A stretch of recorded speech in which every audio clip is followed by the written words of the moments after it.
Hola, ¿qué tal? Muy buenas tardes a todos. Soy Ángel Ribó con Intao Televisión y nuevamente estamos aquí con otro experto, otro líder de opinión en tecnología y negocios en el mundo hispanoparlante. En este caso, desde Estados Unidos. De hecho, muy cerquita de... Un momentito. Perdón, tuve aquí un pequeño problema técnico, No, pero como tranquilo. estaba diciendo, estamos en este caso con una persona que está aquí en Dallas, muy cerquita de donde vuestro servidor está. Y como siempre, el programa y la entrevista de hoy está copresentada por Julio Maximiliano Narro. ¿Qué tal, Julio? ¿Cómo estás? Muy bien, Ángel. ¿Tú qué tal? ¿Cómo estás? Muy bien, muchas gracias. ¿Cómo ha estado la semana? Excelente, excelente. Cumpliendo muchos ¿Continúan? objetivos. Eso iba a decirte, ¿continúan Sí, tus viajes por América Latina? así es. En este momento me encuentro en Panamá. Ah, bueno, buenísimo, Así excelente. es. Como vosotros sabéis, pues Julio Arro, aparte de ser pues, un líder de opinión en tecnología y en negocios aquí en la región, pues aparte y de copresentar las entrevistas que hacemos todas las semanas aquí en Intao Televisión, pues él es el co-gerente general de Intao Corporación y como siempre después hablaremos un ratito sobre lo que hacen y el impacto que están llevando a cabo en la región. Pero vamos a empezar presentando a Guillermo Mairena. Guillermo, bienvenido a Intao Televisión. Muchas gracias por la invitación. Estoy muy emocionado y espero que tengamos una sesión con mucha actividad, mucha charla pues me pongo a sus órdenes. Fantástico. De hecho, pues yo me identifico mucho con Guillermo, aparte de haber trabajado pues, en el mundo corporativo americano, también porque él ha estado muchos años a caballo entre Estados Unidos y América Latina, ¿verdad? Sí, curiosamente yo no tenía un plan de llegar al mundo fuera de los Estados Unidos. Pero entré a la banca internacional e inicialmente no soy ingeniero, no soy ingeniero de ningún tipo de tecnología, simplemente mi formación es de banquero. Y entré a la banca internacional poco a poco haciendo financiamientos de proyectos, principalmente en Latinoamérica, apoyando a las exportadoras grandes de los Estados Unidos como Caterpillar, en su momento Westinghouse, cuando ellos fabricaban turbinas eléctricas. Eh, También a las empresas internacionales que tenían sedes en los Estados Unidos, como Siemens, en su momento Mannesmann, una finlandesa que se llama Alstom. Y más eso me llevó mucho al hacer financiamientos internacionales. De vez en cuando sí salía de Latinoamérica. Una vez una empresa sueca que se llama Atlas Copco tenía un proyecto en Rumania donde querían vender bueno, no sé cómo se dice en español, pero es un tunnel boring machine. No sé si has visto ese tipo de maquinaria, es gigantesca, es como un tubo grande y simplemente con esquema de rotación hace los túneles. Y bueno, curiosamente un día, bueno, estaba viviendo yo en Los Ángeles y llamaron y dijeron, bueno, necesitamos uno de sus banqueros para que vaya con nosotros a Bucarest. Lamentablemente yo era el único que estaba en la oficina y dije, pues hombre, pues me voy para Bucarest. Y pues sí, tuve la oportunidad de darles el apoyo y pues también no tenía ningún plan de entrar a la tecnología. Y después, en su momento, llegué a tener contacto con Nokia, en sus oficinas aquí en los Estados Unidos, que están en las colinas, en Irving, en el estado de Texas. Y pues ellos eran uno de mis clientes. Y pues un día después de una visita me fui con los ejecutivos, nos tomamos unas copas y pues me preguntaron si yo tenía el interés de salir de la banca y pues les dije, pues hombre, pues, ¿qué tienen en mente? Y inicialmente, durante la entrevista formal, pues ellos me comentaron de que lo que ellos necesitaban era una persona que les ayudara en armar los financiamientos para sus ventas a los Estados Unidos. Eh, yo les comenté, pues eso sé cómo hacerlo, pero yo no sé nada de tecnología. Y la respuesta de ellos fue, pues tranquilo, que lo que tú tengas que saber de tecnología te lo vamos a enseñar. Y a propósito, prepárate porque si te quedas después de 2 años, te sacamos de ese puesto y te mandamos a hacer otra tarea. Y el señor era muy serio y me dice, si tienes que hablar con tu esposa sobre eso, porque en ese momento yo estaba viviendo en Nueva York. Entonces me dijo, bueno, si tienes que pedirle, no permiso, obviamente no fue así tan directo, pero si tienes esto que hablar con tu esposa, pues hágalo. Y yo pues con mucho bravado dije, pues, yo no tengo que hablar con nadie. No lo tomé muy serio, pero dicho y hecho, pues me capacitaron mucho, aprendí de redes celulares, también sobre muchos de los productos que tenían en su momento, tenían redes de DSH, y pues en 2 años, antes de 2 años, curiosamente lo que ellos querían hacer era enviarme a Madrid para tomar el cargo de la cuenta de Telefónica.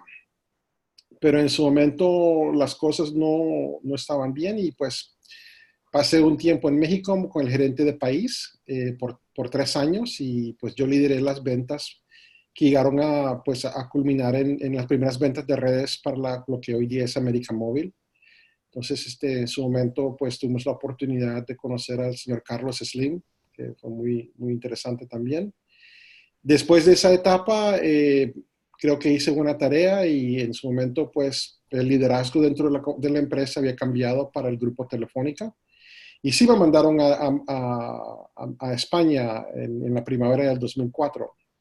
Y comencé a pasar mucho, mucho tiempo en Madrid. Fue una etapa muy interesante ya que Telefónica también venía comenzando a ampliar su huella en Latinoamérica mucho, mucho más. No sé si recuerdan, fue la época que compraron Bell South International y tuve la oportunidad de liderar este otro grupo de trabajo que también fue muy exitoso. Y a través, pues con el tiempo, pues aprendí ya más de tecnología y llegué a aprender no solo de redes celulares, pero de redes fijas, redes de fibra óptica, todo lo que tiene que ver con GPON, que es lo que hoy día, pues desde lejos viendo que España está invirtiendo mucho, mucho dinero. Y en Latinoamérica también, es decir, darle mejor acceso de banda ancha a los hogares de 1 giga y ya estamos viendo también redes de 10 gigas, que es XGS-PON. Entonces, más y más llegué a estar muy involucrado en no solo tecnología per se, pero también cómo la tecnología impacta y cómo las comunidades se benefician con el uso de tecnología. Y eso también llegó en su momento a llevarme a todo lo que es virtualización de redes y muy recién a través de los cursos que he tomado en inteligencia artificial, pues todo lo que topa pues dentro de inteligencia artificial, cybersecurity y como lo comenté antes de ir al aire,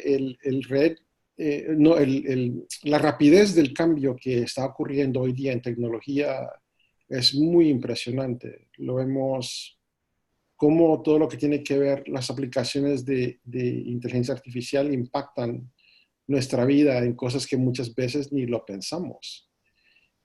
Como también todo lo que tiene que ver con la robotización es impresionante. Jamás olvidaré, estuve en España en el otoño del 2004. No sé si ustedes recuerdan cuando por problemas de migración muchas granjas de los olivos perdieron las cosechas ese año porque no había suficientes mano de obra para recoger las cosechas de los árboles. Y yo dije, bueno, pues eso siempre se va a hacer, sí así se va a hacer manual. Imposible que eso se llegue a robotizar. Y creo que en febrero o marzo de este año vi en LinkedIn una máquina que tiende un tapete de plástico. Hay 2 brazos robotizados que toman el árbol y comienzan no sé cómo se dice. A moverlo. A moverlo. Se comienzan a caer las olivas y recogen las olivas. Y yo bueno, como dicen en España, yo me flipé y yo dije, algo que nunca pensé que se haría con una máquina ha llegado a pasar. Obvio que estamos en el 2019 y eso era en el 2014, pero sí, pasaron 15 años, pero de igual forma ese cambio llegó. Y el otro día vi que hay un robot que puede levantar las cosechas de las uvas que las cavas han sembrado. Entonces, eso, cosas que uno piensa que no son factibles y son imposibles, llegan a darse. Y eso demuestra también el cambio y la rapidez de cómo la tecnología sigue entrando en ciertos aspectos de nuestras vidas que son muy, muy impresionantes. Impresionante. Wow, qué historia, Guillermo. Y mencionas justamente que cada vez son más los avances, parece que esta ola de tecnología, digamos, tanto robótica, inteligencia artificial, comunicaciones, parece que es un tsunami más que una ola. ¿Cómo crees que la sociedad digamos, está preparada o cómo las comunidades pueden prepararse para semejante ola de información y de Mira, avances tecnológicos? una dinámica que estoy viendo, y no puedo hablar por muchas partes del mundo, porque muy recién mis viajes han sido en Latinoamérica. Yo creo que en Latinoamérica la gente, la población está mucho más adaptándose a esos cambios en tecnología. Y me explico, la población en Latinoamérica es muy joven. Hay mucha disponibilidad por los jóvenes en aprender, es decir, no quedarse estancados en formas de pensar o no ver cómo aprender qué impacto esa tecnología les puede mejorar su vida. Mientras tanto, en los Estados Unidos hay ciertas industrias donde simplemente muchas personas aspiran a que ese cambio no sea tan violento. Pero tristemente no hay ese interés o disponibilidad en aprender, educarse, tomar cursos o entender mucho más cuál va a ser el impacto de ese cambio tecnológico. Eh, yo mismo he visto, por ejemplo, en países como Perú y Colombia, donde hoy día los jóvenes están entrando mucho más en el ambiente de ser emprendedores, cómo desarrollar aplicaciones. Muy recién estuve leyendo que el primer unicorn, como le dicen en los Estados Unidos, es decir, una empresa que no lleva mucho tiempo y fue fundada por emprendedores, llega a ser valorada a más de $1.000 millones. Está en Colombia, una empresa que se llama Rappi. Hay personas que pues no les gusta lo que hacen, pero otras que sí, pero al fin del día, un año, 2 años atrás, yo nunca pensaría que una empresa en Latinoamérica llegara a tener ese tipo de valoración. Entonces, eso también llega a validar pues, el cambio que la tecnología está haciendo, está llevando. Muchas empresas americanas están armando no solo call centers en Latinoamérica, por ejemplo, pero están colocando centros de desarrolladores de software en Latinoamérica. En Chile, en Colombia, Argentina, en Brasil. No he visto mucho en Centroamérica, pero en México, por ejemplo, el TEC de Monterrey tiene una fama de ser una de las mejores universidades en Latinoamérica. Trabajé en un proyecto con una cablera muy recién en Monterrey y la empresa por la cual trabajaba pues ofreció desarrollar muchas aplicaciones para la operadora. La operadora dijo, no, gracias, pero nosotros tenemos nuestros propios desarrolladores. Y curiosamente subí al piso, creo que fue el cuarto o quinto piso, y literalmente tenían todo ese piso llenos de jóvenes de la universidad, recién salidos de la universidad o en el último año de la universidad, desarrollando aplicaciones. Y yo, de nuevo, me quedé impresionado.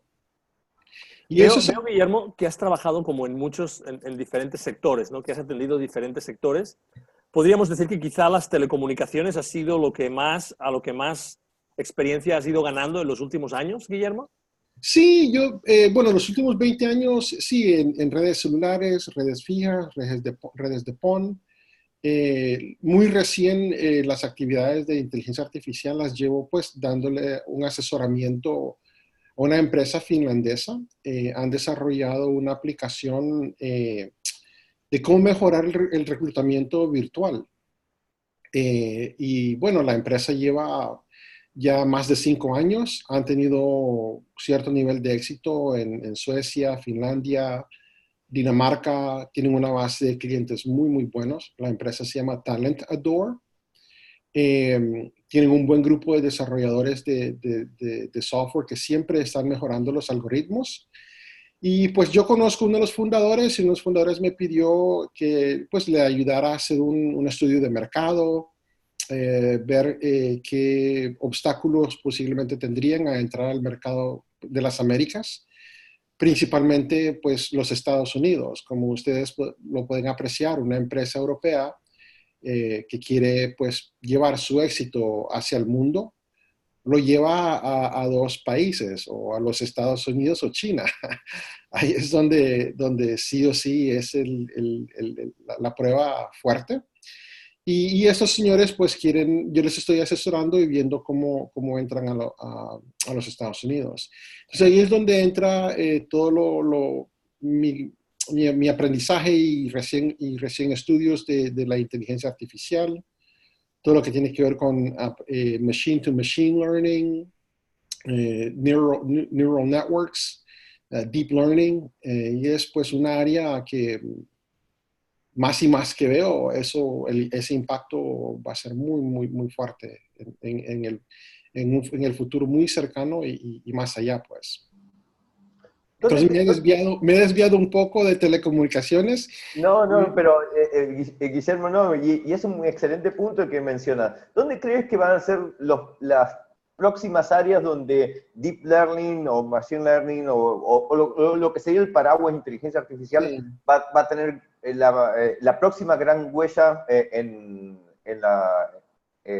la sociedad?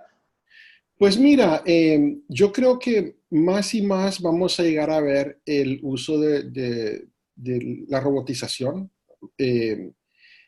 Lo hemos visto, por ejemplo, en la industria automotriz. No sé si ustedes han tenido la oportunidad de tal vez no ir a hacer una visita a una planta de fabricante, pero ver qué ha pasado o qué ha sido la dinámica. Hoy día una planta de fabricación de coches tiene muy pocas personas. Todo eso es de robots. Eso ha tenido un impacto muy violento en los Estados Unidos y ha causado muchos problemas en las áreas laborales. Hay mucha gente que simplemente no vio ese momento de coyuntura y tristemente se han quedado sin trabajo. Una área que yo creo que va a tener un impacto positivo es lo que tiene que ver Artificial Intelligence y Augmented y Virtual Reality. En abril de este año vi una empresa que está aquí en Dallas y han creado un esquema de capacitación para doctores en la sala de emergencias utilizando virtual reality. Es decir, pueden crear el ambiente en una sala de operación o una sala de emergencia y todo el personal puede utilizar el programa de virtualización para capacitarse. Porque muchas personas dicen, bueno, ciertos tipos de emergencias solo se presentan cuando se llega a esa emergencia. No hay ni una forma de ser practicante o cómo mejorar cómo responder a un caso de emergencia. Entonces yo creo que vamos a ver mucho de eso. Vamos a ver mejoras en cómo se utilizan las salas de emergencia, cómo se opera en personas. He visto una combinación de Artificial Intelligence, virtualización y robotización, donde un doctor está operando una persona y no está encima de la persona de la forma tradicional, sino que está detrás de una máquina y tiene en sus ambas manos manipuladores y lo que está haciendo lo que está tocando físicamente a la persona es un robot. Eso me quedé, igual, fue muy, muy impresionante. Y todo el fin de eso es cómo hacer esas operaciones para que lleguen a tener un mayor éxito. Eh, 2 meses atrás, o mes y medio atrás, fui al Dallas Entrepreneur Center junto con el Capital Factory y me topé con 2 empresas jóvenes donde están viendo cómo utilizan los algoritmos en Artificial Intelligence para identificar personas que pueden tener, por ejemplo, Alzheimer's. Alzheimer's una enfermedad que cada día toma más personas en los Estados Unidos y otras partes del mundo. Y el hecho que hay personas o empresas o entidades que quieren ver cómo utilizar la tecnología para detectar esa enfermedad, pues para mí es genial. Entonces yo creo que van a haber muchos, muchos beneficios la sociedad se va a poder beneficiar. Obvio, de vez en cuando hay personas que utilizan para formas no muy positivas la tecnología, pero en sí, yo lo que estoy viendo es cómo mejorar el bienestar de la sociedad. Guillermo, ahora que estás hablando del bienestar de la sociedad, después de haber trabajado tantos años en el sector de las telecomunicaciones, tanto en Estados Unidos como en América Latina, ¿cuáles dirías que son los retos más importantes que esta industria en específico enfrenta hoy en día?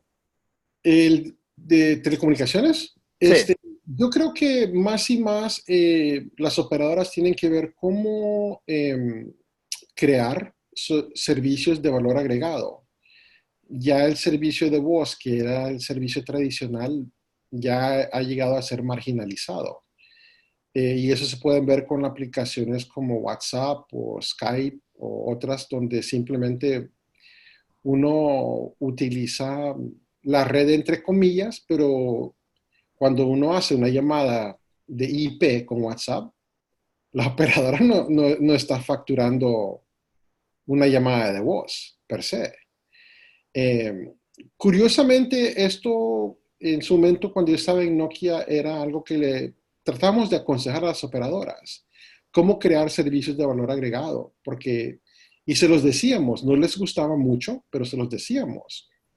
El servicio de voz va a llegar a ser el servicio que va a ser menos rentable para ustedes. No lo creían, no les gustaba, pero lo están comenzando a vivir. Y eso lo podemos ver, ha tenido un impacto no tan positivo para ciertas operadoras. Tristemente, entre una de ellas es Telefónica. No sé si ustedes han visto, pero Telefónica ya se ha retirado de Centroamérica. Vendió sus operaciones en Guatemala al grupo Digicel, después vendió, creo que fue Panamá y Costa Rica al grupo Millicom Tigo, y los otros países los vendió a Carlos Slim. Ya vienen hablando también de que quieren retirarse de México, y algo que yo jamás pensé que harían, pero y también Telefónica ha tomado, creo que pasos muy positivos para ver cómo establecer esos servicios de valor agregado. Hay también actividades muy positivas. Por ejemplo, vi que Telefónica en Perú se juntó con el Banco Interamericano de Desarrollo, el BID, para llevar el Internet a poblaciones muy pequeñas.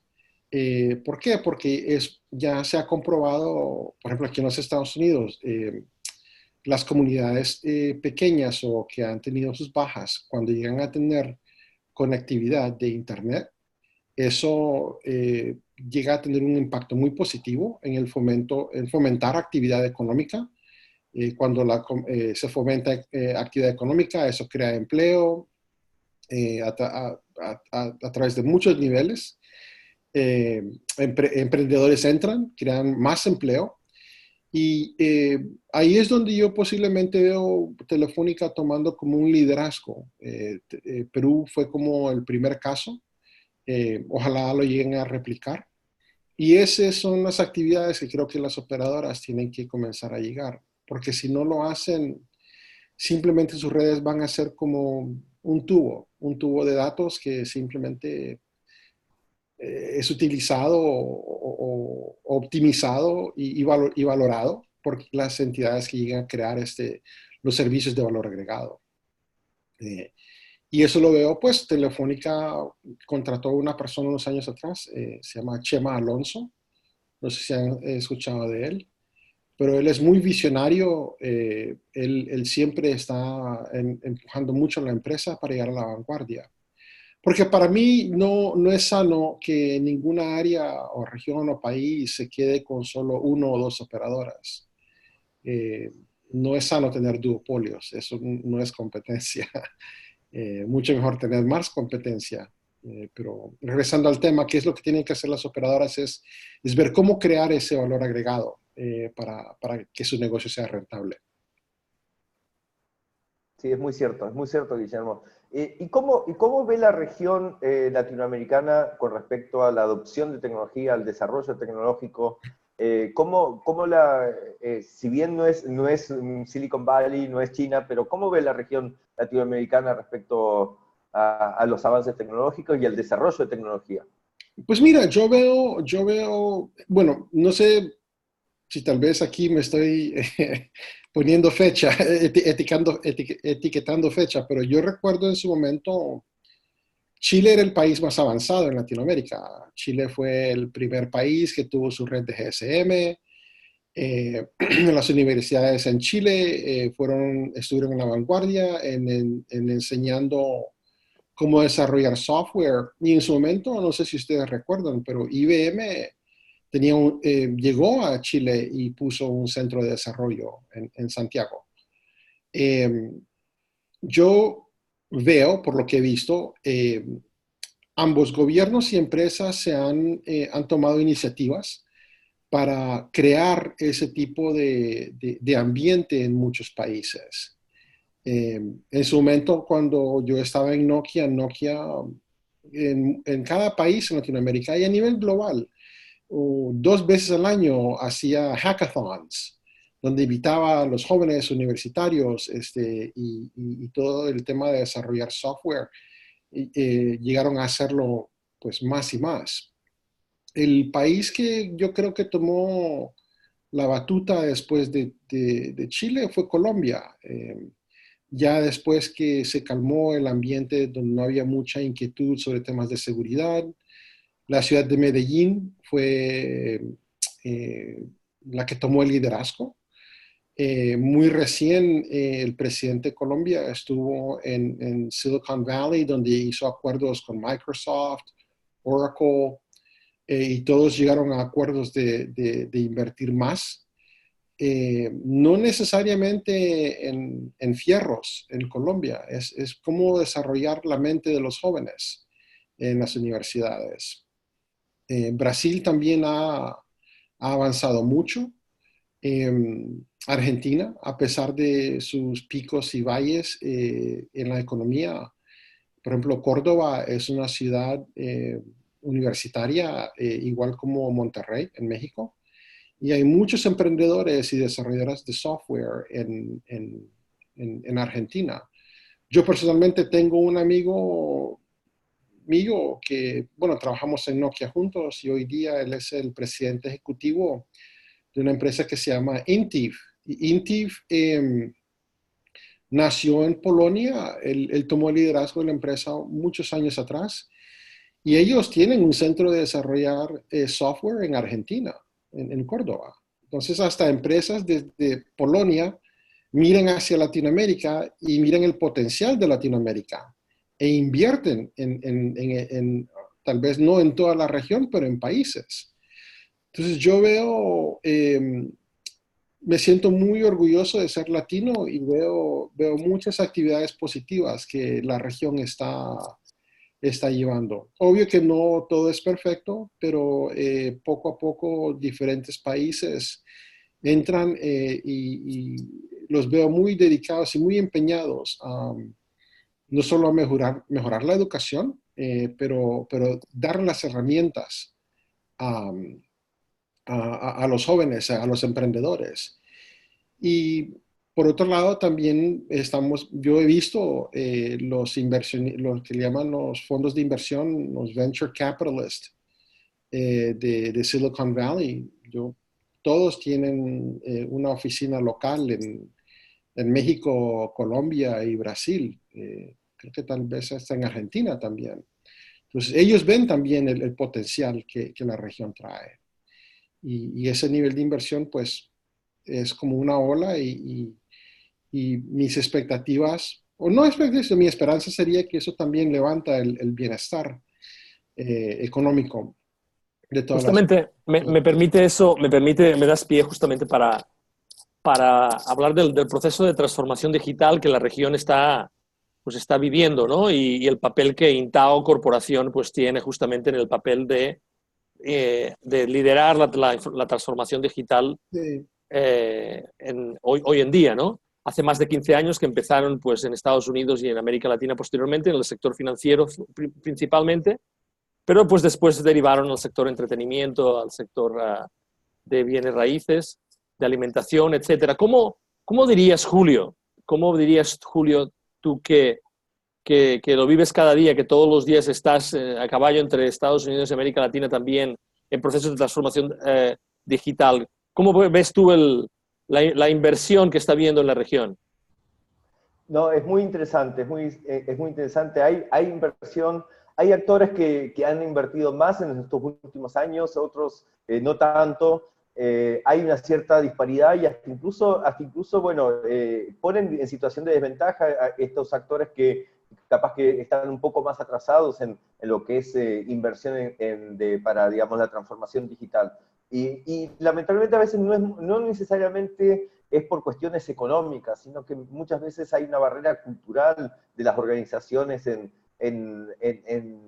adoptar estas transformaciones. Y entonces acá es cuando nosotros creemos que podemos ayudar a estas organizaciones a poder romper esas barreras de resistencia y entrar en un ciclo virtuoso de poder adoptar las nuevas tecnologías de una manera sana, de una manera productiva, digamos que los diferentes equipos entiendan que no es una amenaza que aparezca una nueva tecnología, sino que es una herramienta para facilitarles, para ser más eficientes y más productivos, digamos, en sus actividades. Entonces aquí creo que este es el común denominador que encontramos no solo, digamos, en Latinoamérica, sino también en las organizaciones dentro de los Estados Unidos. Leyendo los casos de éxito de vuestros clientes a lo largo de estos 15 años, me di cuenta que había una frase que se repetía, que era el hecho de encontrar, ¿no? De encontrar áreas adicionales fuentes adicionales de rentabilidad en todas las organizaciones que están latentes, pero que las organizaciones no son 100% conscientes de esas áreas. ¿Cómo es eso posible? ¿Cómo es posible que las organizaciones no tengan o no sean totalmente conscientes de las áreas latentes de valor y de rentabilidad adicionales, Julio? Mira, partamos por lo básico. Muchas organizaciones carecen de una buena calidad de datos. Eso lleva a que no puedan tomar decisiones inteligentes.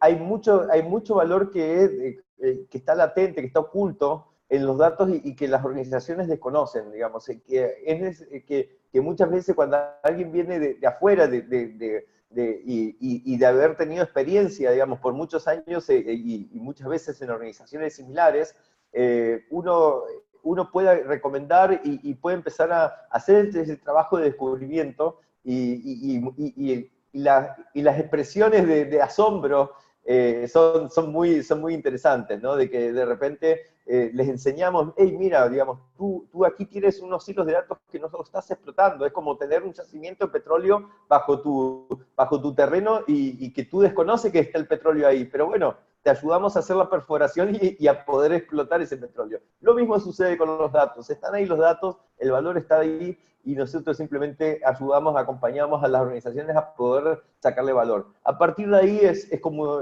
la construcción de una casa. Son ladrillos que vas construyendo, que vas colocando y vas construyendo valor en diferentes áreas. Con la información, con una información más rica, te sirve a tomar mayores decisiones, empiezan las organizaciones a descubrir dónde realmente están generando valor, dónde están destruyendo valor que a veces desconocen, digamos, que capaz que están haciendo determinadas actividades que no son buenas y que piensan que son buenas, pero es simplemente una ilusión y en realidad les está haciendo daño a las organizaciones.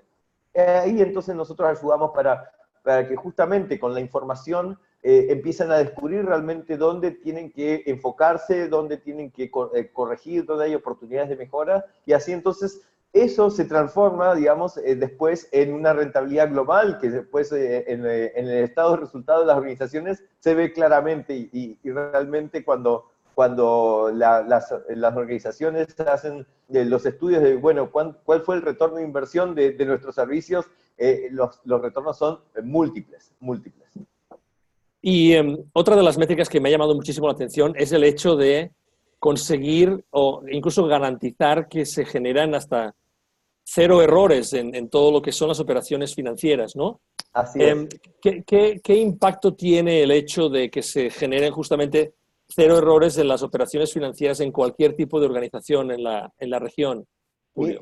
Mira, digamos, comenzando desde la optimización de los tiempos de los analistas financieros, porque cuando hay un error hay un montón de horas hombres que hay personas atrás tratando de subsanar el error y poder entregar los informes correctamente, digamos. Si tú realmente liberas a esas personas de tener que andar haciendo troubleshooting de temas de datos y que se enfoquen realmente donde aportan valor, que justamente es el análisis y pensar, digamos, en las cosas nuevas, ya cambias totalmente la vida de esas organizaciones. Como decía antes, Julio Maximilian Arro no solamente es pues, copresentador en este programa, sino que también es cogerente general de Intao Corporación. ¿Dónde las personas que quieran hablar contigo, quien quieran conectarte, cuál es la mejor forma de hacerlo, Julio? Por LinkedIn me pueden encontrar tanto Intao Corporación como JM Arro, J. Maximilian Arro. Después por la página intao.com, jmarro@intao.com me pueden encontrar y con gusto les responderé cualquier inquietud.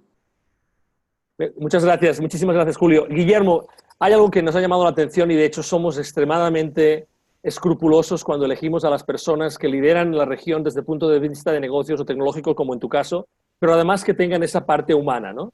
Y la verdad es que esa parte humana transpira en muchos lugares en tu perfil, que es cuando estábamos nosotros buscando información sobre ti, ¿no? Y algo que obviamente pues me ha llamado mucho la atención fue cuando estabas hablando del impacto positivo que tienen las comunidades, el trabajo que hacemos, ¿no?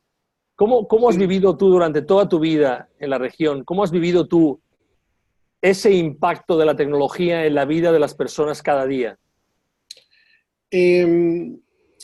Por ejemplo, el hecho que personas que no eran capaces de tener cuentas bancarias, en ese instante me refiero a Perú, tal vez Ecuador, lo vi más en Perú, donde llegó un momento donde podían hacer transacciones que tradicionalmente requerían una cuenta bancaria, la podían hacer a través de sus móviles. Eso le dio cierta flexibilidad y habilidad de poder adquisitivo a un segmento de la población que simplemente por el hecho de no tener una cuenta bancaria tenían muchísimos limitantes. Y eso para mí suena tal vez como algo tonto, pero a mí me dio mucho orgullo que Nokia levantó, a ver hombre, 3 redes celulares en Perú.